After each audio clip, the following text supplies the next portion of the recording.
Hey everyone, Brian here, your honest mechanic with need-to-know info on how long your tires last and when to replace them.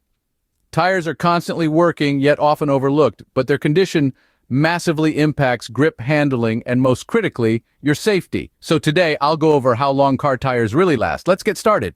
First, expected lifespan. It varies drastically based on driving habits, road conditions, climate, tire type, maintenance, and vehicle.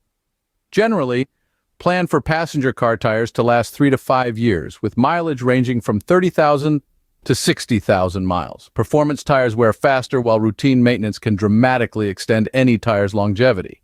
Now, let's cover the vital signs indicating your tires must be replaced. Number 1, inspect tread depth.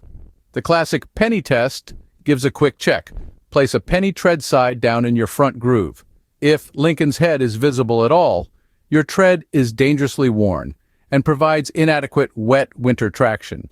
Immediate replacement is a must. Many tires also have wear indicator bars in their treads. When flush with surrounding tread, your tires are legally worn out. Check sidewalls for cracks or cuts as they indicate internal tire failures. Same goes for any abnormal bulges or blisters which scream weakness. Don't risk it.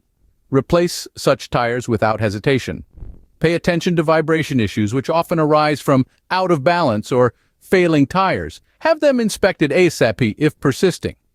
Consider age too. Rubber compounds dry out over time. Generally replace tires every 6 years regardless of tread depth for optimal safety. Monitor tire pressures closely month to month. Frequent reinflation points to underlying leaks needing evaluation and eventual replacement. Likewise, keep an eye out for uneven tread wear, as this typically indicates alignment or suspension problems, also requiring a tire swap. There you have it, a simplified overview on average tire lifespans, plus the top red flags meaning game over. Replace without delay anytime you spot those issues to stay safe on the road. If this quick guide helped you out, smash that like button and subscribe to Honest Mechanic for more straightforward DIY auto content. Thanks for watching and ride on.